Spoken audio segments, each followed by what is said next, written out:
second or third grade, I had an art teacher named Roger Bartlett in Waterloo, Iowa, and he showed us probably a slide back then of Vincent van Gogh's Wildflowers. And it looked so fresh and so alive. And then he told us it was made in the 1870s. And at that point I knew that what art was about was immortality. I was never the best draftsman in my class, not the best student by far, but I knew that it was a chance for immortality, and I wanted to give it that shot. That somehow or another, when you make a piece of art, it's like putting a note in a bottle and throwing it in the ocean of time. And I wanted to make that gamble. I wanted to gamble on the ocean of time.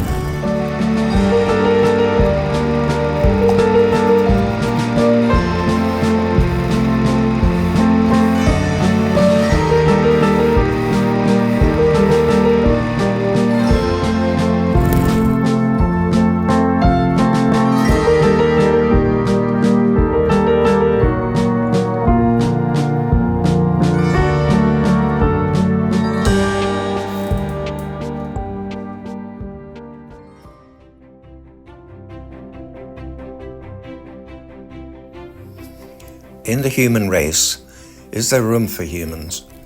At a grim moment in civilization, can the still small voice of the individual count for anything?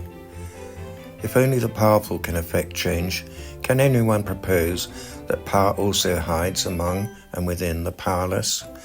Most art, no matter how vacuous or self-indulgent, affords its makers and its witnesses glimpses of a liberated mindset, of voices self-empowered and empowered by models, artistic and otherwise, of affirmation and insight.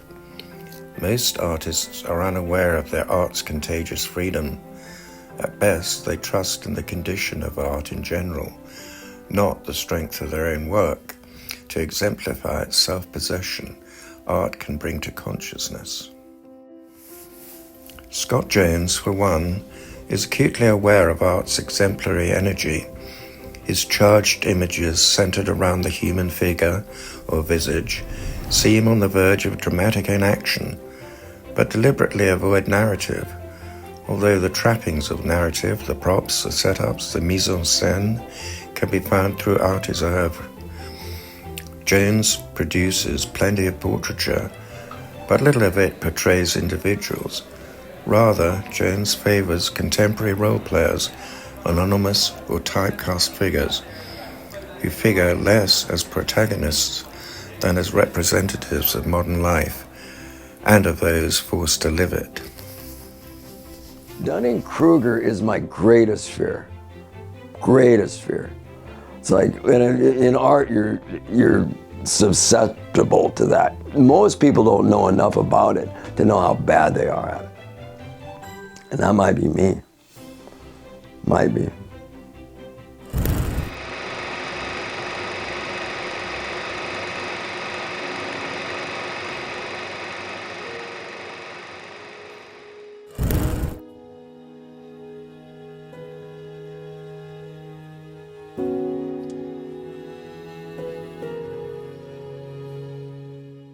My first serious attempt at painting, I had an uncle that was a student at the University of Northern Iowa.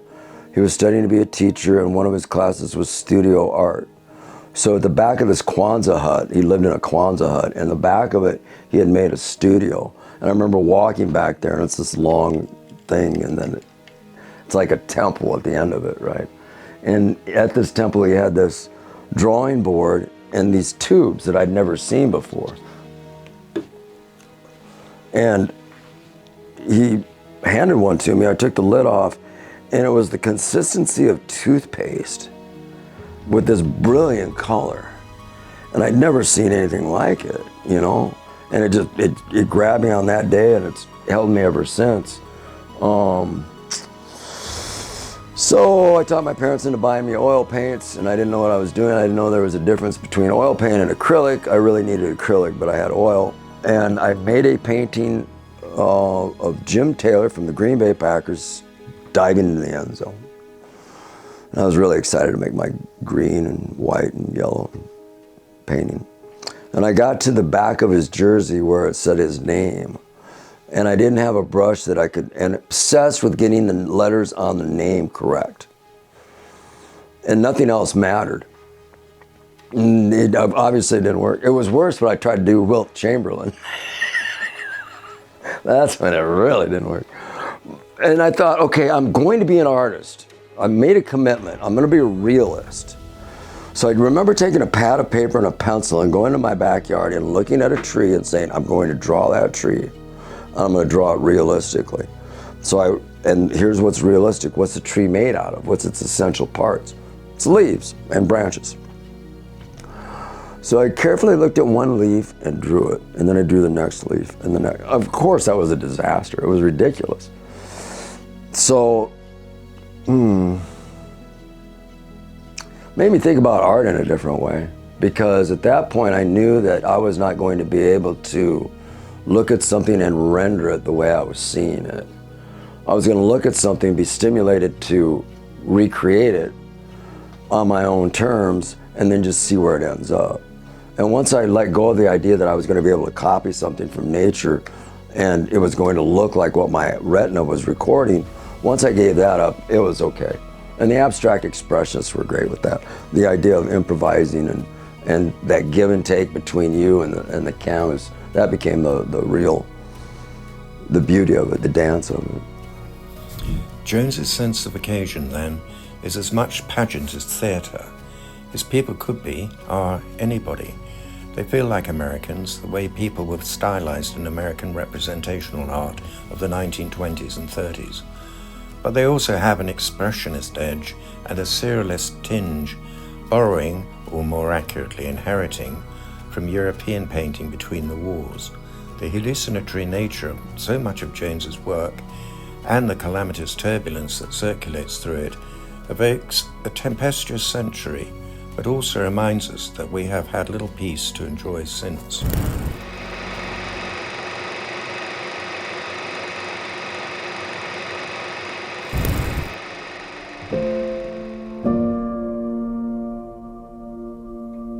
Do you like explaining your work? No, absolutely not. The work is the talking. No. Because people ask me, tell me more about this. It's like, what do you want to know? I bought the fabric across the street from the Louvre. I ordered the paint from Dick Blick. I got the brushes from Michaels. What do you want to know? What's your thoughts? I'm as full of shit as anybody else. And we've talked about that before, how Scott Jones doesn't sit down and say like, okay, now I'm going to paint this painting of my wife. It's something that's kind of channeled, for lack of better words. No, I think that's accurate. And it's something that as artists we can kind of grasp and try to grab and I think get it out of the ether into the physical. Your term is perfect, I think. The idea that something itches. Something's itching, and I cannot scratch it. I can't reach it. And it's going to drive me nuts, and it's going to keep itching, and I'm going to keep reaching. And that's basically it. Is Carla's face a great subject matter? Yes, I'm very familiar with that. So as an object in the world, I can assimilate it in a way that I can turn it into something else. If you have to meet my wife for my paintings of my wife to mean anything, then I'm in real big trouble. I picked the wrong profession.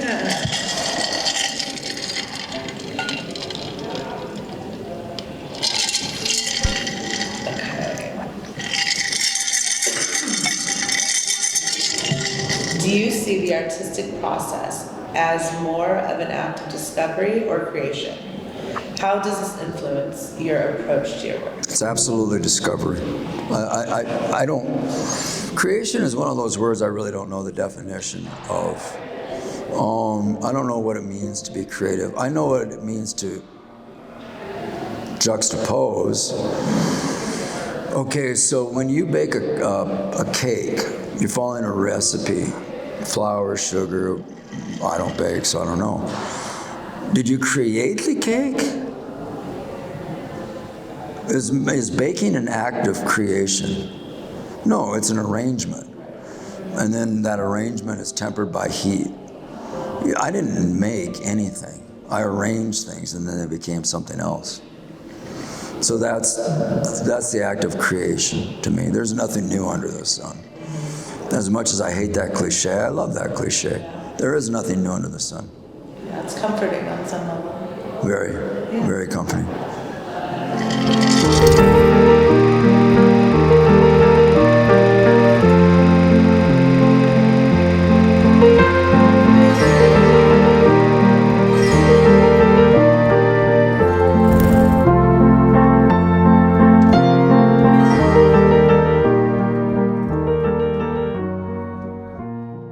Still, the contemplative moments match the dramatic ones across Jones's work, and sometimes he can calm you down with an explosion or freak you out with a silence.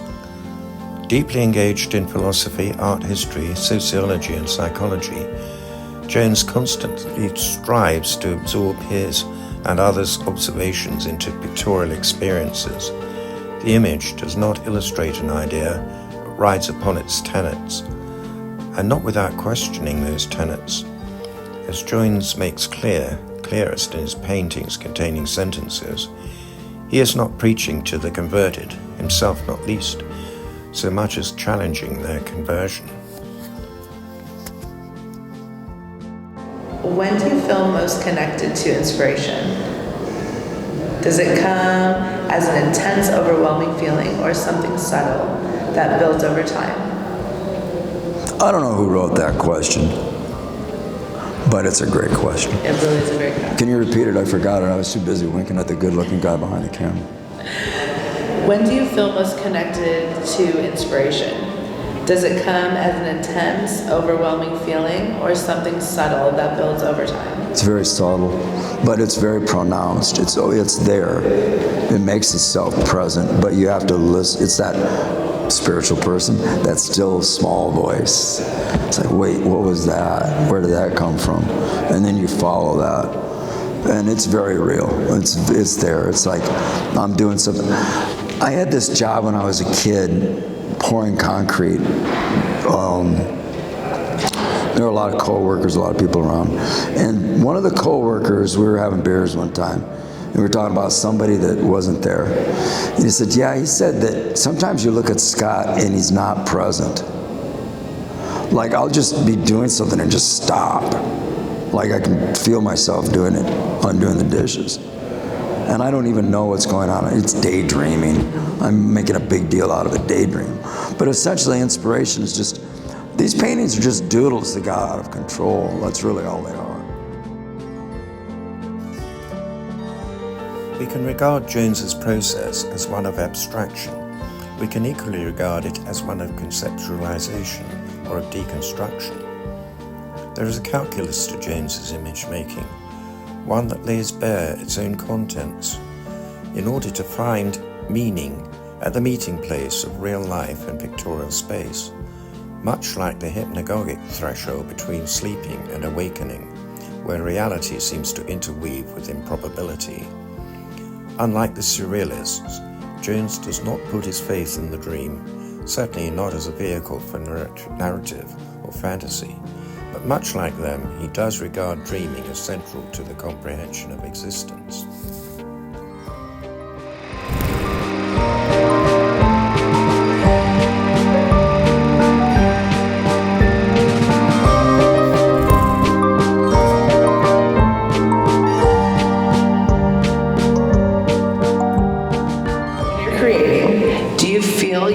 Conversation with the materials themselves, or is it more a guided vision you're trying to realize? It's always is the wrong word. It is definitely about the materials. I remember when I was teaching art, the principles of design were very important. Harmony, balance, contrast, points of emphasis, things like that. And I'm purely thinking in those terms. I'm not thinking about what am I going to say about my son who's the subject of this painting. Just make it interesting. So it's not a conversation with a narrative or a message or a metaphor. I can't preload a metaphor. I'm discovering the metaphor along with everybody else at the time. Now, I do battle with that in that maybe that means it's not legitimate. You're just moving around and trying to juxtapose things in a way that people find alarming or shocking, and then you've manipulated them to the point where it's like, okay, that was good enough. But I really do feel like there's a type of mythology, there's a type of structure that I'm articulating that I don't fully comprehend, that's on the other side of a screen that I can't see. And little pieces of it are being thrown at me, and I'm trying to assemble it as I go. How do you navigate the silence or the emptiness of a blank canvas? Do you confront it, surrender to it, or work with it in some other way? I relish it, absolutely relish it. I think the idea that I can get, be on the same footing with Goya, Vermeer, we all start in the same place. A rectangle with colored mud and brushes. And that idea that I'm in the arena. I just want to be in the arena. I just want to be one of those guys. Well, you're not very good at being one of those guys. Well, guess what? They said that about Cezanne, too. He wasn't one of those guys either. And he didn't have enough brains to quit. That one's easy. Whatever you want it to be. You know, and oh my God, that's such a great question because it's such an exhaust. I mean, critics today still label over that. What is beauty? Is beauty important? What is art? I remember I had a professor at UNI who said there are no living artists in the United States. None. They are not artists. Nobody. Now, this is the 1960s, and that's, of course, it's a ridiculous statement. Some people will tell you that art stopped in ancient Greece, that was the end of art, and that everything that happened after ancient Greece was just a recycling of that. As soon as you point at something and say, that's art, then it's art. Okay, and then you can see it with the banana and the duct tape thing, and there's always one of those coming around. I don't pay any attention to that. It's like, if I point at something and I say it's art, and you're looking at it and you're going, no, that's not art. You had to think of it artfully to arrive at that conclusion. Well, as soon as you think of it critically, it's art. And one of the things I used to tell students all the time, I think maybe the greatest art museum, certainly in town, is Walmart. When you walk into Walmart, all those displays were very carefully designed. There's a design element in everything that's being done there. And if you look at that with the right eyes, it's an amazing installation. And that's what the banana thing's about. It's like the magic is everywhere. It's not just in this art museum. And people have been making fun of the idea of being in an art museum since they've had art museums. And I think that's what that's about. Oh, what is art? Everything, anything. If you're thinking it, it's art. Your life is art. Now, whether it's good or not, that's a different question. Of course, the other part of Dunning-Kruger, that was good. The other part of Dunning-Kruger is you're an expert at something and you're really good at it, and by that extension, you think everybody can be good at it. Everybody.